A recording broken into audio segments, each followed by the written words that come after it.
जहां पर पति और उसके परिवार वालों के ऊपर केवल 1 या 2 एफआईआर हो जाती हैं तो कितनी परेशानी का सामना करना पड़ता है। और यहाँ तो 45 यानी 45 एफआईआर दर्ज करवाई गई, जिससे कि किस कदर से पति और उसके परिवार वालों को परेशानियों का सामना करना पड़ा।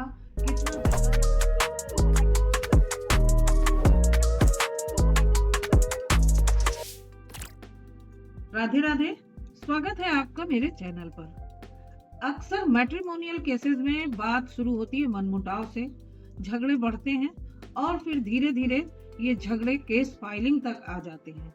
ज्यादातर पत्नियां ऐसे में 498A का केस पति और उसके परिवार वालों के ऊपर करती हैं और उसके बाद धीरे धीरे करके डोमेस्टिक वायलेंस, मेंटेनेंस, डावरी और इसी तरीके के मैट्रिमोनियल केसेस में पूरे परिवार को और पति को फंसा देती हैं, क्योंकि मुख्य रूप से उनका पर्पस होता है पति और उसके परिवार वालों को हैरेस करना, परेशान करना और क्रिमिनल केसेस में उलझाकर रख देना। पर आज मैं यहाँ आपको एक ऐसे केस के बारे में बताने जा रही हूँ जिसमें एक पत्नी ने अपने पति और उसके परिवार वालों के ऊपर 1 नहीं, 2 नहीं, 3 नहीं, 4 नहीं, बल्कि 45 यानी कि 44 एफआईआर दर्ज करवाई। इसे सुनकर आप जान गए होंगे कि पत्नी ने किस तरीके से कानून का दुरुपयोग किया और साथ ही पत्नी को इस बात पर ना कोई पछतावा था और ना ही कोई शर्मिंदगी महसूस हुई। आप सोच सकते हैं कि जहां पर पति और उसके परिवार वालों के ऊपर केवल 1 या 2 एफआईआर हो जाती हैं तो कितनी परेशानी का सामना करना पड़ता है।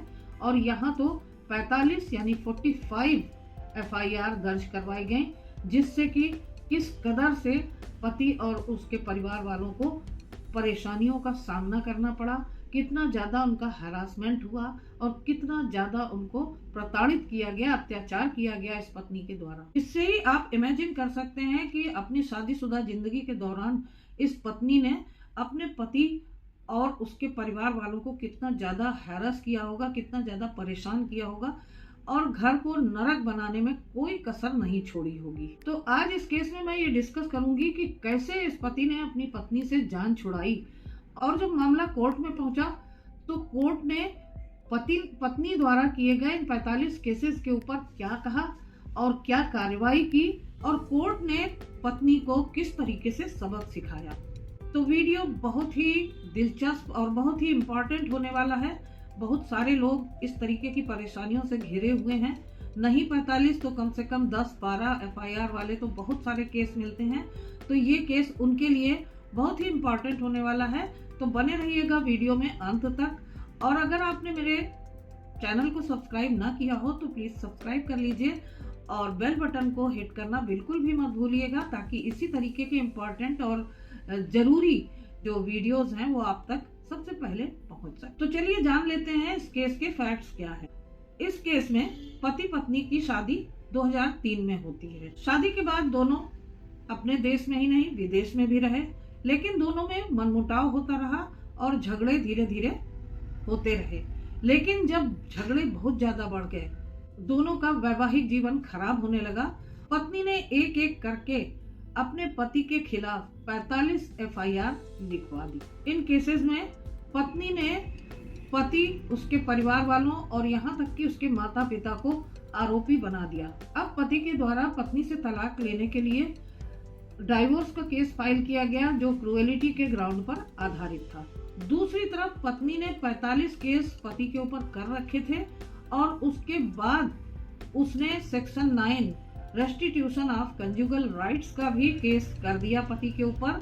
यहाँ पत्नी का कहना था कि वो अब भी अपने पति के साथ ही रहना चाहती है, रिकंसाइल करना चाहती है। पति की डाइवोर्स पिटीशन को फैमिली कोर्ट ने मंजूर कर लिया और उसे डाइवोर्स ग्रांट कर दिया। यहाँ फैमिली कोर्ट का मानना था पत्नी का कंडक्ट, जिसमें वो बार बार अपने पति से झगड़ा करती थी और परिवार का जो फाइनेंशियल कंट्रोल था वो अपने हाथ में लेके रहना चाहती थी। यहाँ तक कि जबरदस्ती उसने पति के माँ बाप यानी कि अपने सास ससुर को गुंडों की मदद से घर से बाहर निकाल दिया था। और सबसे ज्यादा इम्पोर्टेंट ऑब्जर्वेशन यहाँ पर फैमिली कोर्ट का ये था कि पत्नी ने पति के ऊपर 45 केस कर रखे थे, 45 एफआईआर लिखवा रखी थी, जो वास्तव में किसी पति के लिए बहुत बड़ी मेंटल क्रूएलिटी है, मानसिक अत्याचार है, प्रताड़ना है। इसके अलावा फैमिली कोर्ट ने पत्नी की सेक्शन 9 की जो पिटीशन थी उसको खारिज कर दिया, यह कह के कि पत्नी अपने ही बात को कॉन्ट्राडिक्ट कर रही है कि जहां उसने पति के ऊपर 45 एफआईआर कर रखी है, यानी 45 केस चल रहे हैं, वहां पत्नी का कहना है कि वो सेक्शन 9 का केस में करके ये जताना चाहती है कि वो अपने पति के साथ फिर भी वो रहना चाहती है और रिकंसाइल करना चाहती है। तो ये दोनों बातें विपरीत हैं। इतने झगड़ों के बाद वो पति के साथ मिलजुल कर रहना चाहती है। अब फैमिली कोर्ट के इस ऑर्डर के खिलाफ पत्नी हाई कोर्ट चली जाती है।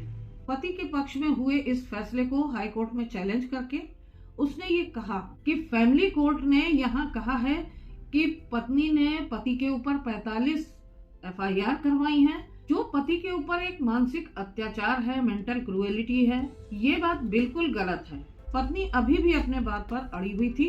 उसका कहना था कि 45 एफआईआर करवाने का उसे कोई अफसोस नहीं है, कोई पछतावा नहीं है, क्योंकि अगर कोई परेशानी उसे होती है या उसके साथ कुछ गलत होता है तो एफआईआर दर्ज करवाना उसका लीगल राइट है। और इस तरीके के एफआईआर दर्ज कराने वाले जो लीगल स्टेप्स लेने में पति को कोई मानसिक अत्याचार नहीं है पति के ऊपर, ये न ही मैंने कोई मेंटल क्रूएलिटी की है, ये तो मेरा लीगल राइट था जिसका मैंने उपयोग किया है। पत्नी ने हाई कोर्ट में यह भी कहा कि फैमिली कोर्ट ने मीडिएशन खत्म होने का भी इंतजार नहीं किया और उसके पहले ही ये फैसला सुना दिया।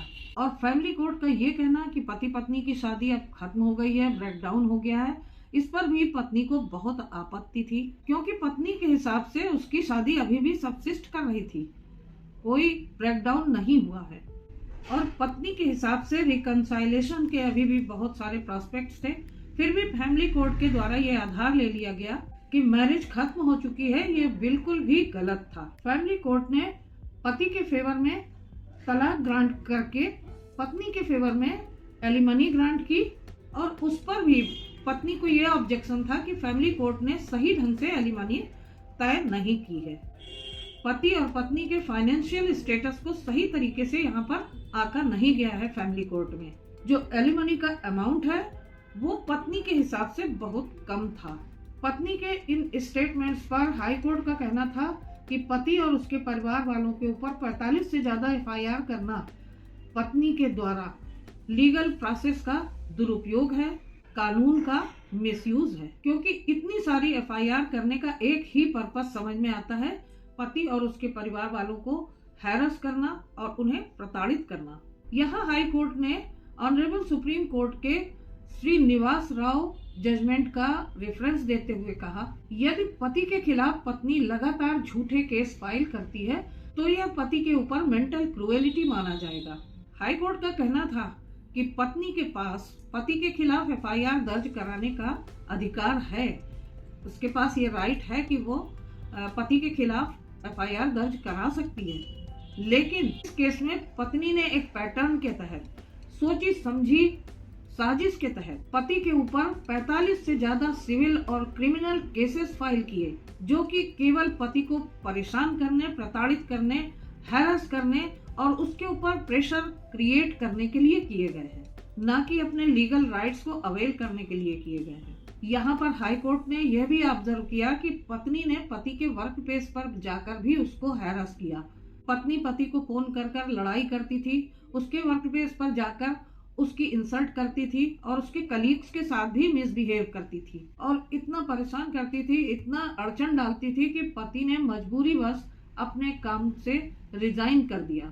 हाई कोर्ट का यह मानना था कि पति के वर्क प्लेस पर जाकर जो पत्नी ने हरासमेंट किया उसका, ये भी पति के ऊपर एक बहुत बड़ी मेंटल क्रूएलिटी थी, क्योंकि इससे पति के कैरियर पर भी बहुत बड़ा नेगेटिव इन्फ्लुएंस पड़ा था। अब पति की बारी आई और पति ने अपने ऊपर मेंटल और फिजिकल टॉर्चर को साबित किया। पति ने यहाँ पर स्पेसिफिक उन गालियों का भी उल्लेख किया जो कि उसकी पत्नी उसे देती थी। पत्नी अपने पति को और उसके परिवार वालों को बास्टर्ड और भिखारी भी कहती थी। पति ने बताया कि जब वो अपनी पत्नी के साथ यूएस में था तो पत्नी ने पति को फिजिकली इंजर्ड भी किया था, जिसकी मेडिकल रिपोर्ट्स भी पति ने कोर्ट में सबमिट की।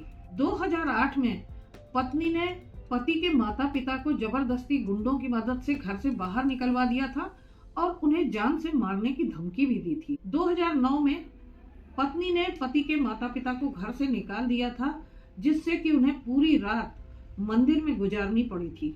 2016 में जब पति पत्नी थाईलैंड में थे तो वहां पर पति ने बताया कि पत्नी ने सुसाइड करने की धमकी दी थी और जिसकी रिपोर्ट उसने थाईलैंड पुलिस में दर्ज करवाई थी। इसी तरह 2016 में कोलकाता एयरपोर्ट में भी पत्नी ने पति के साथ बहुत बदतमीजी की थी और उसका फोन स्विच ऑफ कर दिया और उसके परिवार वालों को धमकाया था। पति ने कोर्ट को यह भी बताया कि पत्नी ने किस तरीके से उसके साथ फाइनेंशियल क्रूएलिटी की। पत्नी के पिता के द्वारा पति के घर को रेंट पर उठा दिया गया, यानी किराए पर दे दिया गया।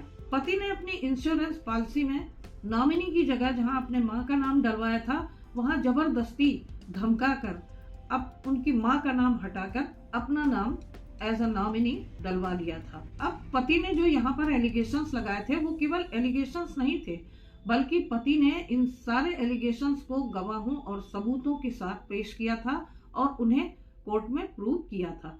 अब यहाँ हाई कोर्ट का कहना था कि अगर पत्नी पति पर बार बार केसेस करती है, मानसिक और शारीरिक अत्याचार करती है, बार बार सुसाइड करने की धमकी देती है, पति और उसके परिवार वालों पर मल्टीपल लिटिगेशन करती है और इस केस में तो पत्नी ने पति और उसके परिवार वालों के ऊपर 45 से ज्यादा केसेस डाल रखे थे। अगर ऐसा होता है तो ये केवल पति के साथ क्रूएलिटी ही नहीं बल्कि एक बहुत बड़ा इमोशनल अत्याचार भी है।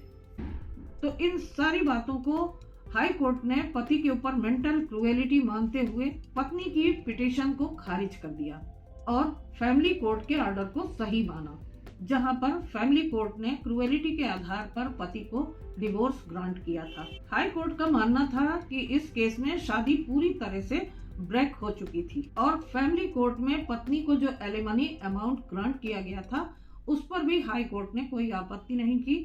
तो आज का केस इतना ही। और आज के इस केस की तरह अगर आपके साथ भी इसी तरीके से अत्याचार हो रहा है, आपकी पत्नी आपके ऊपर क्रूएलिटी कर रही है, मानसिक, शारीरिक और इमोशनल अत्याचार कर रही है, फाइनेंशियल अत्याचार कर रही है, तो आपके लिए ये केस बहुत ही उपयोगी है। पत्नी अगर कानून का दुरुपयोग कर रही है, आपको और आपके परिवार वालों को हैरास करने के लिए लॉ का मिसयूज कर रही है, तो ये केस एक बहुत अच्छी नजीर है उन केसेस में। मैंने इस जजमेंट का लिंक डिस्क्रिप्शन बॉक्स में दे दिया है, जिसे आप डाउनलोड करके पढ़ सकते हैं और अपने केस के फैक्ट्स के अनुसार इसका इस्तेमाल भी कर सकते हैं। तो आज के इस वीडियो के बारे में आपके क्या विचार हैं मुझे कमेंट करके जरूर बताइएगा और ज्यादा से ज्यादा शेयर कीजिएगा। तो फिर मिलती हूँ अगले वीडियो में एक नई जानकारी के साथ। तब तक के लिए आपको राधे राधे।